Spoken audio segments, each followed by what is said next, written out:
जिस तरीके से पहलगाम में हमला हुआ, कहीं यहाँ पर भी सुरक्षा की दिक्कतें ना हो, लेकिन किस आश्वासन के साथ लोग यहाँ पर पहुंचे? आप तो इस भूमि पर रहते हैं।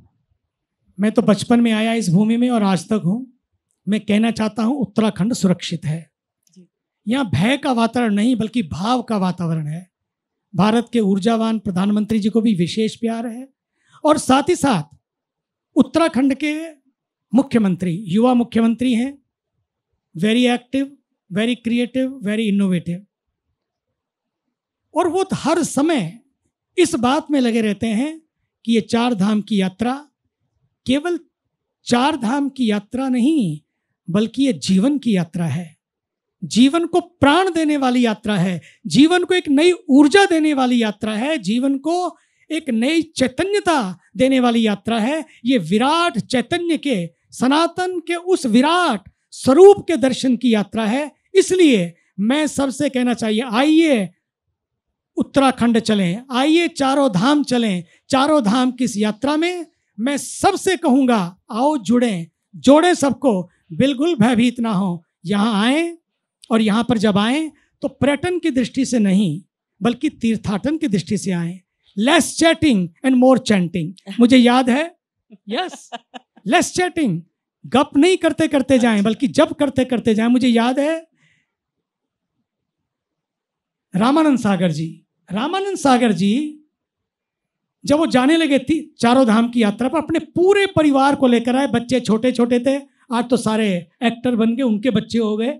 वो सब मेरे पास आए तो बोले चार धाम की यात्रा में आ रहे हैं, बच्चों को कुछ संदेश दीजिए, कैसे करें चार धाम की यात्रा। मैंने सबको एक छोटी छोटी सिमरनी 27 मनके की माला पकड़ाई। मैंने कहा बेटा जब जाओगे, जीवन में घूमने बहुत जगह जाते हो, यहाँ तुम घूमने नहीं जा रहे हो बल्कि जितने जीवन के चक्कर हैं वो चक्कर समाप्त हो जाएं, भीतर के जो चक्र हैं वो खुल जाएं। इसके लिए जब करते हुए जाना, मौन में जाना और सात्विक भोजन करना, और साथ ही साथ लेस चैटिंग मोर चैंटिंग, ये करते करते जाना। उन सब ने ये किया, यात्रा से वापस आए, फिर गंगा स्नान किया, मुझसे मिले, बोले इस बार की यात्रा ने तो हम सबको बदल दिया, एक नई ऊर्जा मिली हमको, एक नया उत्साह मिला। तो जो यहाँ पर आते हैं, मैं कहूँगा उन सब से, जब यहाँ पर आएँ तो प्रकृति का भी ध्यान रखें, पर्यावरण का भी ध्यान रखें, कुछ भी ऐसा ना करें।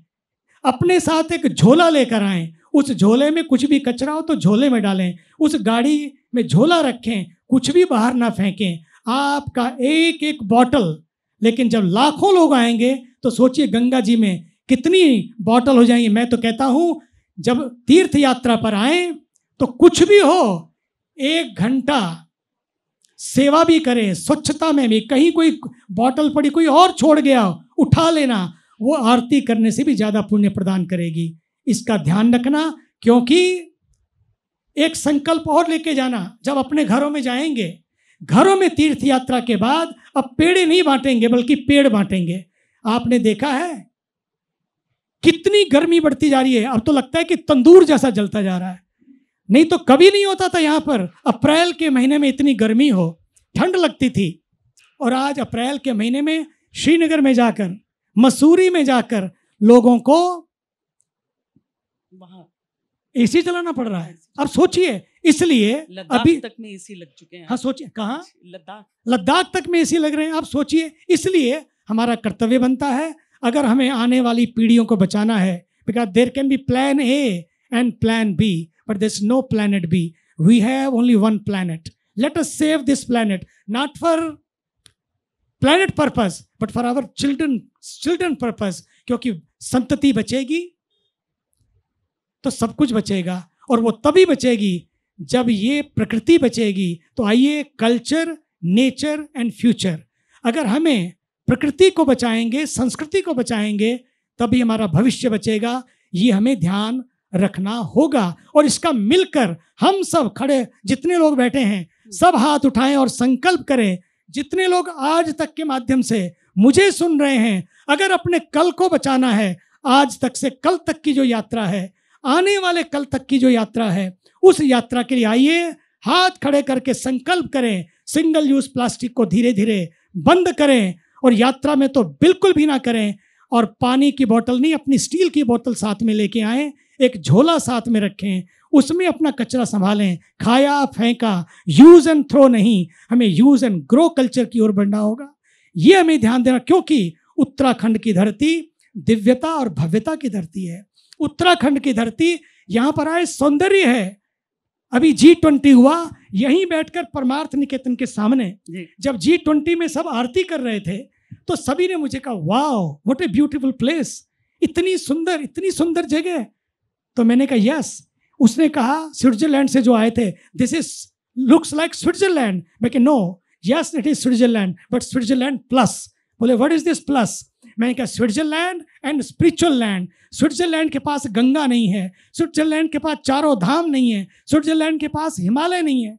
हमारे पास हिमालय है, गंगा है, चारों धाम है, हेमकुंड धाम है। इसलिए स्विट्जरलैंड प्लस है यहाँ पर। और ये स्पिरिचुअल लैंड में, यहाँ जब आप आए तो खुद को बदलने के लिए आए, खुद को बदलने के लिए आए।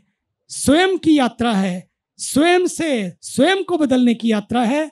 और फिर जब वापस जाएं तो एक संदेश लेकर जाएं कि मैं पूरे समाज में सेवा, स्मरण और समर्पण के माध्यम से अपने जीवन को, अपने महान भारत को और दिव्य बनाऊंगा और भव्य बनाऊंगा। अगर भारत के प्रधानमंत्री बिना थके, बिना रुके, बिना झुके, बिना टूटे लगे हुए हैं, can you imagine A 74 years man,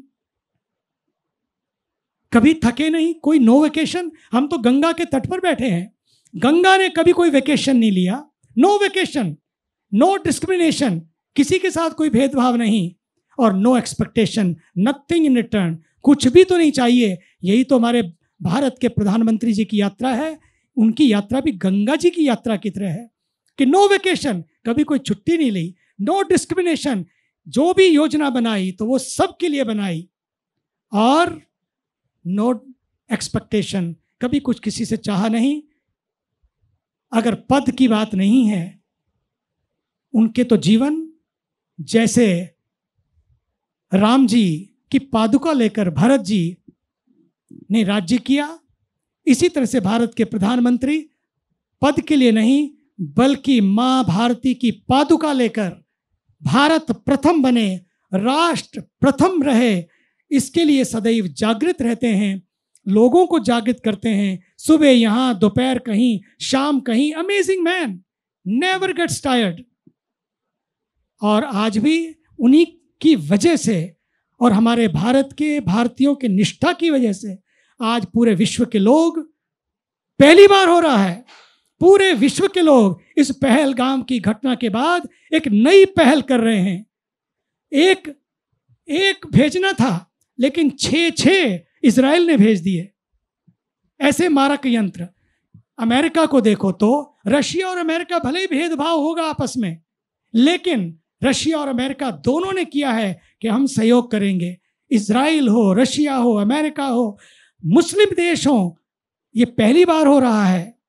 कितने नैरेटिव घड़े गए, कितनी नेगेटिविटी, कितने नारे, लेकिन सारे धरे रह गए और कितने देश इकट्ठे हो गए। और तो और मैं धन्यवाद देना चाहता हूं उन विपक्षी पार्टियों को भी जिन्होंने पहली बार आकर देश की रक्षा के लिए पक्का किया कि नहीं, आगे बढ़ो, हम साथ हैं, क्योंकि ये हरकतें हम लोग सहन नहीं कर सकते हैं। क्यों ऐसा हो रहा है कि पूरा विश्व सम्मान कर रहा है? क्यों ऐसा हो रहा है जहां भी वो पहुंचते हैं सर्वोच्च नागरिक सम्मान उस देश का मिलता है? क्यों ऐसा हो रहा है कि जब वे पहुंचते हैं फ्रांस में तो वहां पर 44 देशों के लोग, राष्ट्राध्यक्ष और 8 देशों के और उससे भी ज्यादा देशों के उपराष्ट्राध्यक्ष, वो सब वहां पर थे, लेकिन किसी की विदाई के लिए राष्ट्रपति एयरपोर्ट पर नहीं आए, लेकिन भारत के प्रधानमंत्री के लिए आए। और मैं कहना चाहता हूं, जब वो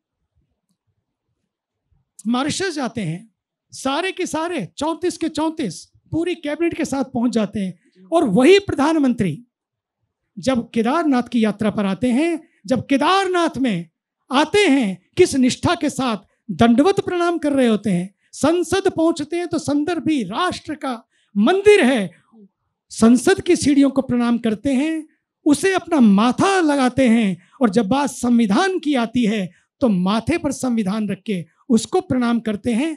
यह है राष्ट्र के प्रति समर्पण।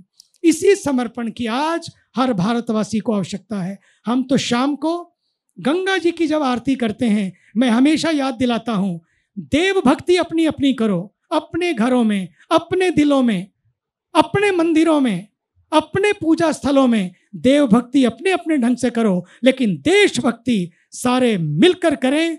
और हम तो रोज आरती के बाद, आपने देखा है यहाँ पर भी और पूरे कुंभ मेला में भी, महाकुंभ में भी, जब करोड़ों लोग वहां पर थे, रोज आरती के बाद मां भारती की आरती राष्ट्रगान करके एक संकल्प लेकर कि तन समर्पित, मन समर्पित, पूरा स्वयं का जीवन समर्पित करते हुए हम सब लोग राष्ट्र को प्रथम बनाएं। आज इसी की आवश्यकता है।